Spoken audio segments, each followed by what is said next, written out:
స్పష్టంగా మనం చేసుకోగలుగుతున్నాం. రైట్. తిరుగుబాటు నాయకుల బెడద ఉంటుందండి. రైట్, చూద్దాం. మళ్ళీ వస్తారు. సురేష్ బాబు గారు ఉన్నారు, జనసేన పార్టీ సీనియర్ నాయకులు. రైట్, సురేష్ బాబు గారితో మాట్లాడదాం. సురేష్ బాబు గారు, గుడ్ మార్నింగ్. మిత్రులందరూ కూడా పేరు పేరున నమస్కారాలు తెలియజేస్తున్నాను సార్. రెబల్స్ బెడద అన్నది వైసీపీలో ఉండకపోవచ్చు అని అనుకుంటున్నారు మన మిత్రులు. వాళ్ళ పేరు నాకు తెలియదు, ముందు నేను జాయిన్ అయినప్పుడు వెళ్ళలేదు. కానీ కాకపోతే ఇంటర్నల్ గా రెబల్స్ బెడద అన్నది ఎంత ఉంటుందో మరి వాళ్ళ పార్టీలో అబ్జర్వ్ చేసుకోవాలి శేఖర్ రెడ్డి గారు. కాకపోతే ఏంటంటే రెబల్స్ గా ఇప్పుడు వీళ్ళు వెళ్ళడానికి ఉండదు. వీళ్ళు ఎందుకంటే ఒక ప్రైవేట్ కంపెనీ కాబట్టి, ఎమ్మెల్యేస్ కానీ ఎంపీలు కానీ వాళ్ళు అందరూ కూడా ప్రైవేట్ ఎంప్లాయీస్ కాబట్టి, ఒక కంపెనీ ఎంప్లాయీస్ కాబట్టి వాళ్ళు తిరుగుబాటు చేయకపోవచ్చు. కానీ అంతర్గతంగా ఈ రెబల్స్ బెడద అన్నది ఆటోమేటిక్ గా ఇంటర్నల్ గా ఓటింగ్ లో పనిచేస్తుంది సార్. దానివలన ఎక్కువగా నష్టపోయేది వైసీపీ పార్టీ నష్టపోతుంది. ఒక మా ఎలియన్స్ లోకి వచ్చినప్పటికీ ఒకడక్కడ ఉంటుంది, అవి చిన్న చిన్న ఉంటాయి. అవి మేము ఓటింగ్ పరంగా లెక్కేసుకుని వాళ్ళకి అందరికీ కూడా చెప్పడం జరిగింది.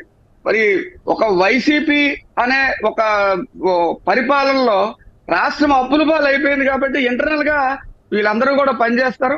మా రెబల్స్ అందరూ ఎక్కువ లేరండి, కొద్దిగా ఉన్నారు. వాళ్ళందరూ కూడా ఏదో జస్ట్ సీటు కోసమో లేకపోతే నెక్స్ట్ అడ్జస్ట్మెంట్ కోసమో అల్లరి చేస్తారు తప్ప ఇంటర్నల్ గా అంతర్గతంగా వీళ్ళకైతే రెబల్స్ బెడద చాలా ఎక్కువగా ఉంటుంది సార్. ఎందుకంటే ఒక నియోజకవర్గం నుంచి ఇంకో నియోజకవర్గం మార్చారు. అక్కడ కొత్త క్యాండిడేట్ అయినంత మాత్రాన పాత క్యాండిడేట్ పరిచయం చేయరు.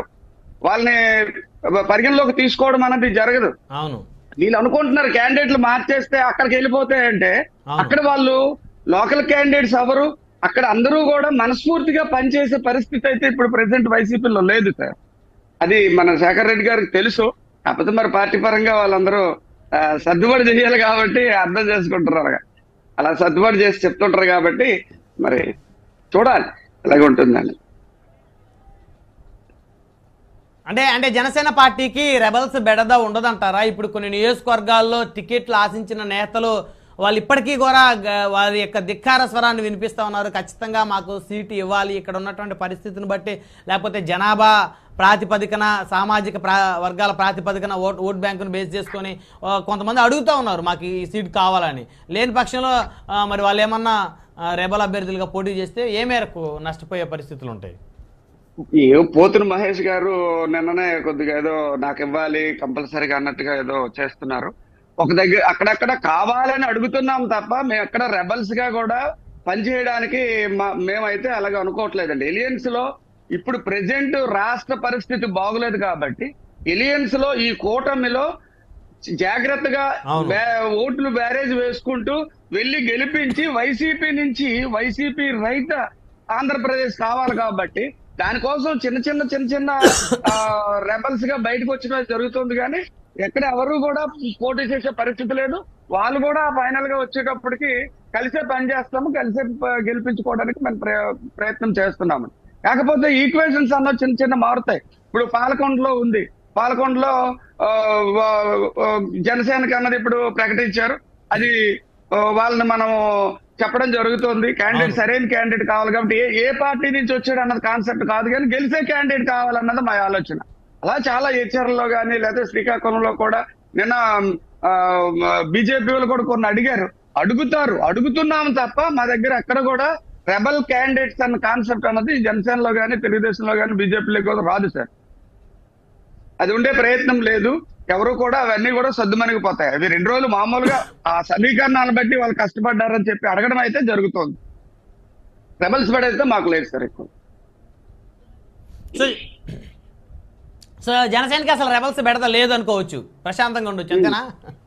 అంతే సార్, ప్రశాంతంగా ఉండొచ్చు. రెబల్స్ బెడద ఎవరైతే జనసేన టికెట్లు ఎవరైతే ఆశించారో, కొంతమంది ఫైర్ బ్రాండ్స్ కొన్నారో వాళ్ళని వైఎస్ఆర్ కాంగ్రెస్ పార్టీ తెర వెనక నుంచి వాళ్ళని రెచ్చగొట్టే ప్రయత్నం చేసి వాళ్ళని రెబల్ అభ్యర్థిగా పోటీ చేయించేటువంటి ప్రమాదం కూడా పొంచి ఉంది అనేటువంటి వాస్తవాన్ని జనసేన అధిష్టానం ఏ మేరకు గ్రహించింది? వేస్తారు సార్, అవన్నీ మా దగ్గర ఇన్ఫర్మేషన్ ఉంది. వాళ్ళు ఎవరైతే జనసేనలో గాని టీడీపీలో గాని రెబల్స్ గా పనిచేసి వాళ్ళు టికెట్ రాలేదని బాధపడుతుంటారో వాళ్ళకి డబ్బులు ఇస్తారు, వాళ్ళకి ప్రేరేపిస్తారు, వాళ్ళని ముందుకు తీసుకురావడానికి ప్రయత్నం చేస్తారు. ఎప్పుడు ఉన్న ప్రయోగాలే కదా ఇప్పుడు ఈ వైసీపీ వాళ్ళు చేసేది, ఎప్పుడు కూడా అదే చేస్తారు కదా. ప్రతి కాన్స్టిట్యున్సీలో కూడా జరుగుతుంది అదే. ఎవరైతే అలిగారో వాళ్ళ దగ్గరికి కౌర్లు పంపించడం. మన ఒకసారి ముద్రగడ పద్మనాభం గారు అటు అంటారు ఇటు అన్నారు, వాళ్ళు తీసుకెళ్లి మళ్ళీ చేశారు. అలాగే బొద్దుగింపులు అన్న వాళ్ళకి ఉంటున్నాయి. వెనక నుంచి ఎవరైతే సపోర్ట్ చేస్తామని అనుకుంటారో వెనకదారులు వెతుకుతారు, డబ్బులు కూడా ఖర్చు పెడతారు, బాగా చేస్తారు. కానీ దాని వల్ల ఎక్కువ ప్రభావం అన్నది రాదు. చాలా దగ్గరలో కాన్స్టిట్యున్సీలో ఇప్పుడు మేము తిరుగుతున్నాం, ఈ 2 జిల్లాల్లో మేము తిరుగుతున్న క్యాండిడేట్ లో ఎవరు కొద్దిగా అలిగినా గానీ టికెట్ రాలేదు. టికెట్ రావడానికి ఎలియన్స్ లో చాలా కాన్సెప్ట్స్ అనేవి పరిగణలోకి తీసుకోవడం అన్నది జరుగుతుంది సార్.